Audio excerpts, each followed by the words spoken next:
Tim Petrowich for Dateline Marion and WGGH Radio, and it's time for our visit with Marion head football coach Jason Dunning. And Coach, you got one out of the way, a big 26-6 win over the Herrin Tigers, and you say 26-6. That's not really that big. Really, it kind of is, because opening game, a lot of things that you can probably work on to improve. But there were some areas of the game where the team looked really well. They did. Even early on, I thought, especially defensively, I thought we played really well.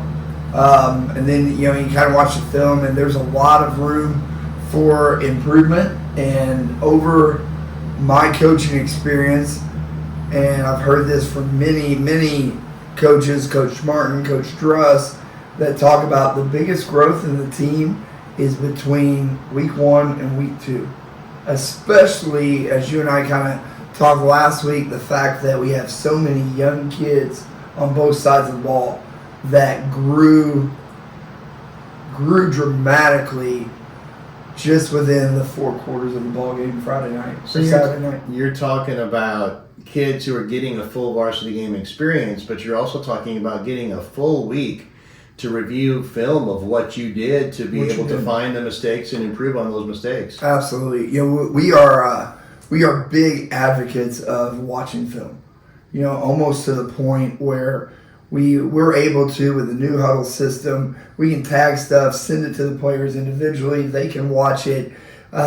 Monday's kind of our offensive film prep stuff. Tuesday's kind of our defensive film prep stuff. But yeah, we reviewed the film, and there are a lot of areas that we were able to show the kids offensively yesterday. Defense will go today. Show them where they need to improve. Alignment issues. Herrin caught us in a couple things that which good teams do. I thought Herrin made some nice adjustments throughout the ball game, and you and I talked afterwards. The staff that I have is just, especially on offense, incredible on what they do. And they were able to see what Herrin is doing, make the necessary adjustments, scheme, and change kind of what we did. And as you said, Marion does what Marion does. And I am so pleased to get this first one out of the way. We have to talk about the defense. Yes. We went through the stats after the game. 3 first downs, all in the first half. 51 total yards. Negative 18 yards in the second half. And then to put that into more perspective, I'm reviewing the plays. You had one long pass that was a jump ball that Sam Atkins had covered really well, and the kid just went up over him and got it. And then the other one was a comebacker to Lukens, late in the game, that may or may not have been a catch. It was one of those where he dove down and it might have been trapped. And that's probably at least 40 of those 51 yards. And they had some other chunk plays, but they had a lot of lost plays too. And so, if you take those 2 big plays away right there, you're talking about maybe giving up total 15 yards for the game. Maybe, yeah. And it's still, and those sounded amazing. They still sound amazing. And then you go back and watch the film, and on their touchdown drive, they jumped into a new formation. And the one thing that you struggle with especially not just a young defense and the amount of sophomores, but MJ Smith at linebacker he pretty much lost the entire season last year. Half a game last year with a broken collarbone. Up front, Aiden Minton did not play varsity at all last year. And in the varsity defense Saturday night, I had one returning player. Not returning starter, returning player out there. And that was Marion. And the rest of the kids were wide-eyed. And so if teams jump to new formations or new schemes, this and that, they've got to see it and adjust to it. And when you don't have any film on your opponent going into week 1, you're not sure what they're going to do. So it took us a little while to adjust to that. And then finally we got that kind of figured out. But the touchdown run, they came in an overload, unbalanced formation, and we didn't adjust. And it was like, okay, we kind of help them a little bit. But then we adjusted that and kind of shut it down. And then second half, D-line from all of them. Titus made a big play. Malachi Cooper made several plays behind the line of scrimmage. Junius had a big tackle back there for a loss. So defense played well. We still got room for improvement, and we've got to get better going into Granite on Friday. Let's talk about Malachi Cooper. 2 sacks, another tackle for loss. Of his 5 tackles, 3 tackles for loss. And we made the comparison last week. We kind of touched on a comparison that maybe Jordan Beverly was going to start to look a little bit like Javon Williams Jr. with some of the things that you did with him. The person that came to mind when we talked about Malachi, and he's a sophomore, so there's a lot of time to develop. Yes. But the way he jumped the line of scrimmage on those 2 sacks reminded me of Aaron Adewale. And Aaron was a kid that made practice a nightmare because he would and Coach Seam at that time gave him the freedom to kind of move around. He was smart enough that he could play all of the down positions. And you as an offense tried to figure out where he was.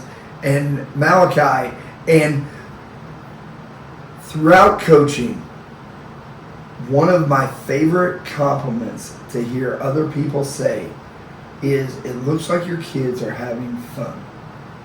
And I thought about that after the game, and I thought Malachi looked like he was just absolutely in the second half enjoying pure joy of what he was doing, and we had to show him a little bit of love because he made a big play and then he started to celebrate, and we're like, no, come here, let's talk about this. But I was so happy because he struggles in practice. He struggles because our guys have adapted to how to block him, and he gets frustrated when he doesn't make plays. And to make those plays, especially in his first varsity game, I was thrilled for him, and just seeing the smile on his face as he came off the field was worth every moment of dealing with him and just watching him grow and play and develop.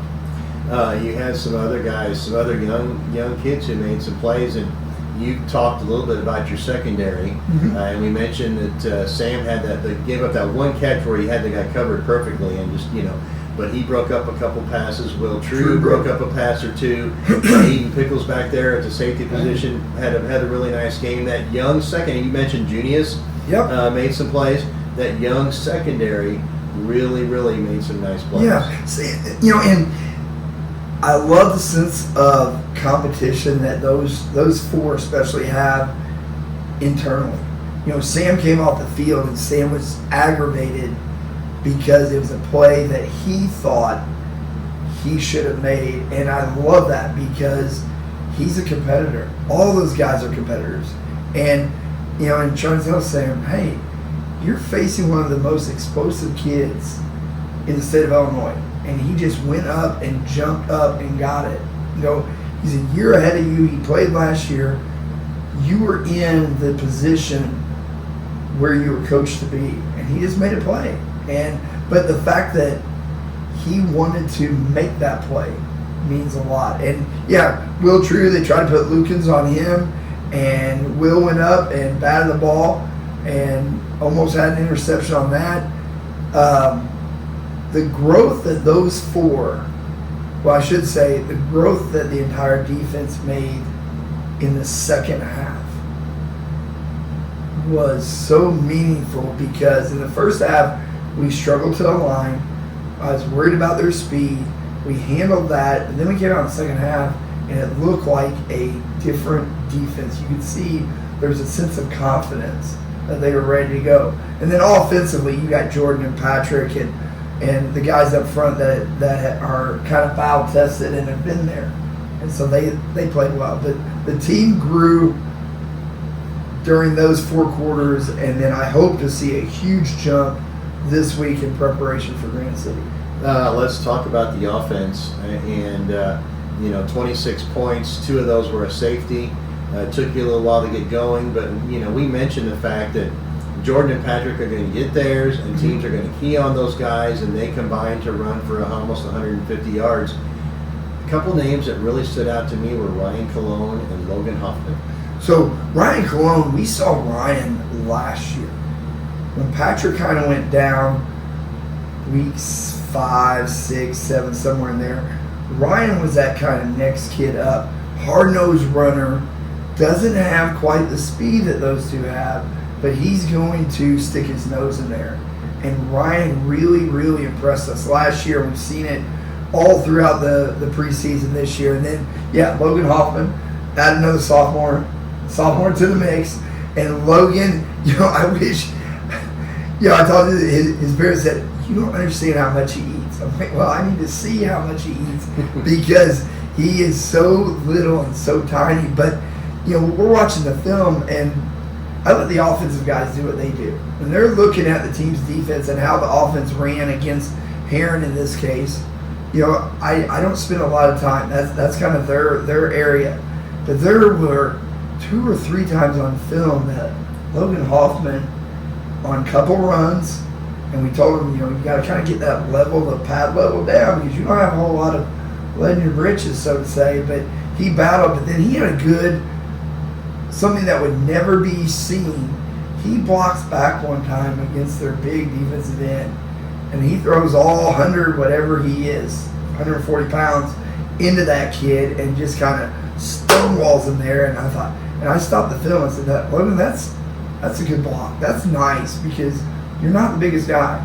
You're not going to come in there and people are going to go, hey, he's a stud. They kind of overlook him. And he reminds me a lot of Mason Gooch. Yeah. That he's going to be that type of player, shifty, and the best part is they don't see him. I think on the counter play, he comes back, nobody sees him, and he's able to fit through holes that our other guys can't fit through. But add Logan to that mix of talented sophomore kids that are making plays for us. First varsity game, and he had a nice ball game. I looked at the numbers for Callahan, and we talked about the fact a lot of those were little quick screens and what we call shovel passes, and some people may call them runs, but if he flips that ball forward, it's a pass. It's forward pass. But then I got to watching some of the highlights, and he had a few passes downfield. I mean, he threw more downfield than I thought he did. 12 of 15, 135 yards, and never threw a pass that was questionable. Even the one on the 4th down on the punt, he hit Marion in the hands, and Marion dropped it. He dropped it, but yes. I thought Callahan did really, really well for his first I keep saying Friday Night Lights. First varsity night ball game where you're under the big lights. He managed the offense. He did what we asked him to do, and you're right.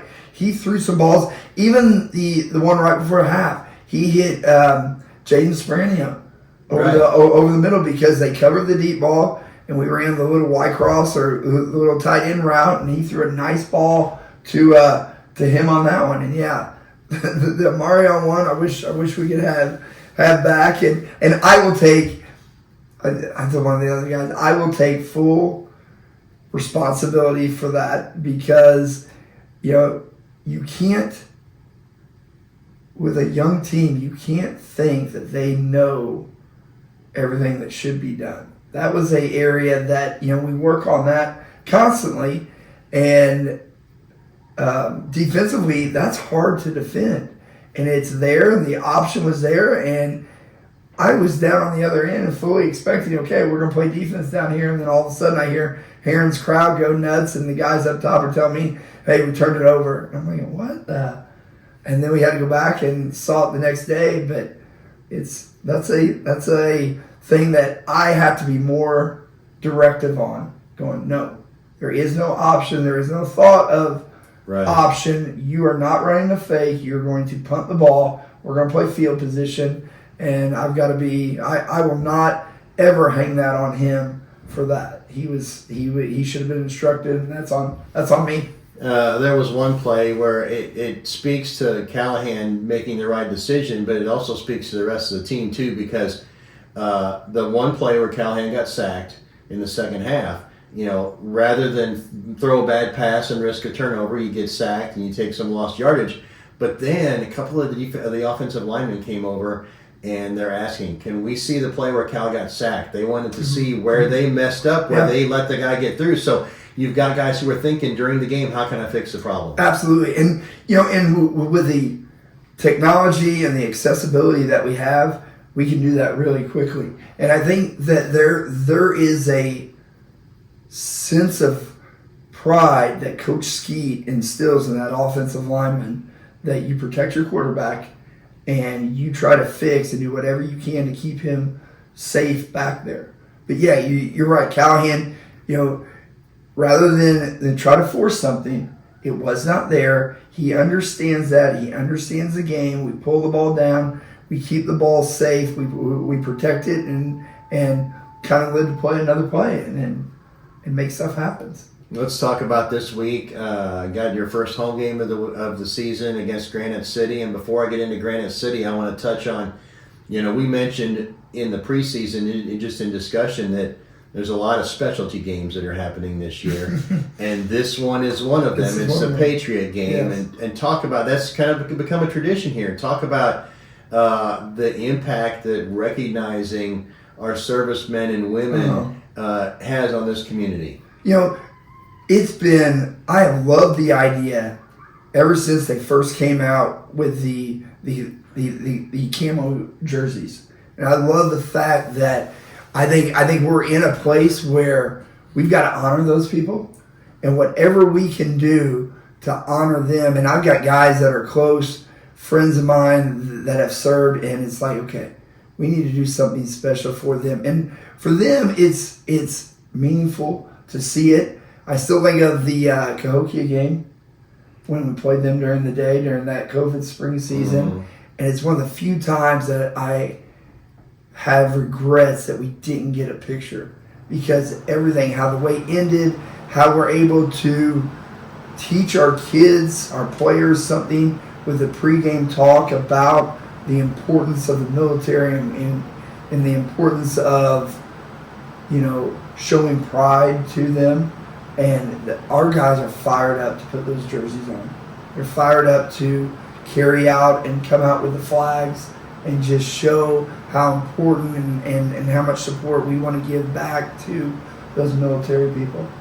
Let's talk about Granite City. Okay. They got beat in their season opener Saturday night, 54-9. It would be really easy to say, "Oh, that's going to be an easy win." How do you guard against that? So, well, I think first you got to come out with pure honesty. We told the kids yesterday, you cannot look at this score and have those type of thoughts, because the O'Fallon team that they played is really, really good. They are really talented. They are, a school, an 8A school playing Granite. It was a 7A school, but O'Fallon's a real deal. And you just got to be honest and explain to the kids that they've got talent. You've got to block out how good O'Fallon is, and that even with that, Granite City's still running by people. Granite City's still being physical with O'Fallon. But I think showing them on film and not just allowing them to see that they got beat really, really bad, thinking, okay, this is going to be a cakewalk if we're playing at our place. We'll just, no. They're going to come down here, and I think too that when you're the bigger school, there's a sense that you're playing a 5A school at their place. They want to come in, and those kids want to play. They played hard throughout that entire game against O'Fallon, even being down as much as they are. So that score is not telling of how talented Granite City is. Obviously, when you look at film, you see that the quarterback runs the show. I think he's at least in his second year, maybe not his third. He's the coach's son. Some of the plays I saw were plays where he went back to pass and got chased out of the pocket and wasn't contained. And all of a sudden, you think you got a guy for a loss, and now he's 20 or 30 plus yards. So that's one of the things you got to watch out for. Oh, absolutely. And that's in today's game, having a mobile quarterback makes it a nightmare for the defensive staff. And we have to take great angles on him. And I thought he did a nice job against, especially O'Fallon, of extending plays.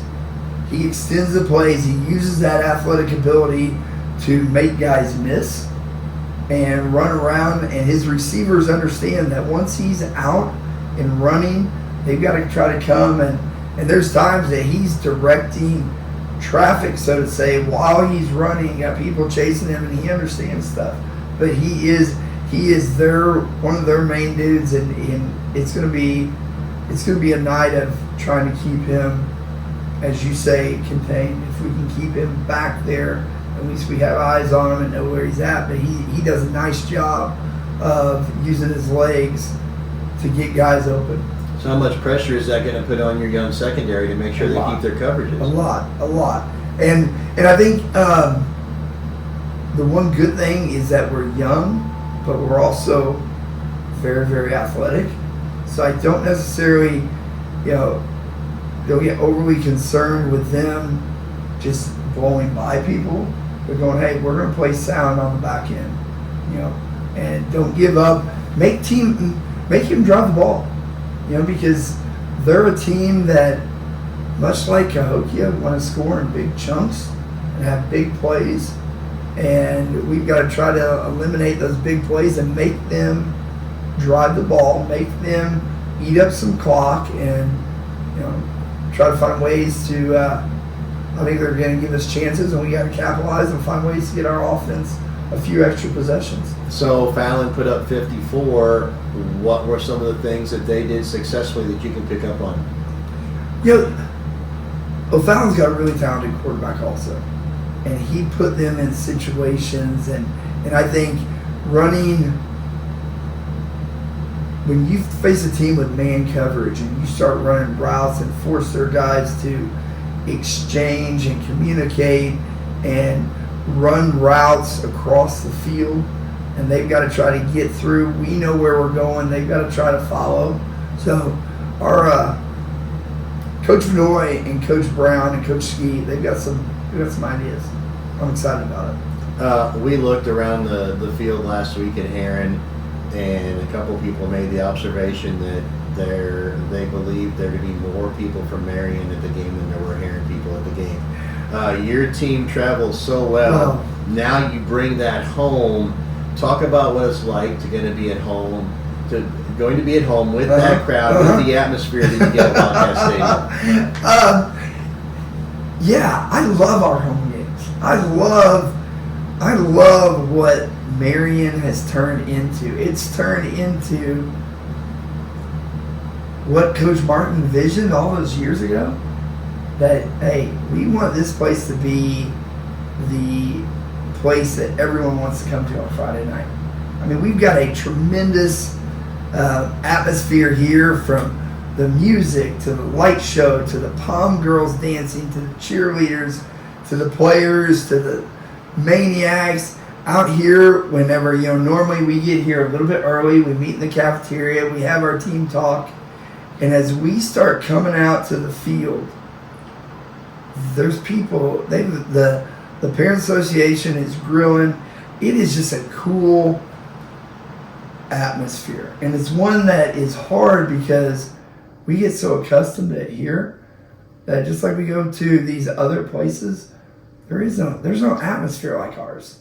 And then you add into it the huge American flag that's going to be in the West End zone. Mm-hmm. They'll have that going on.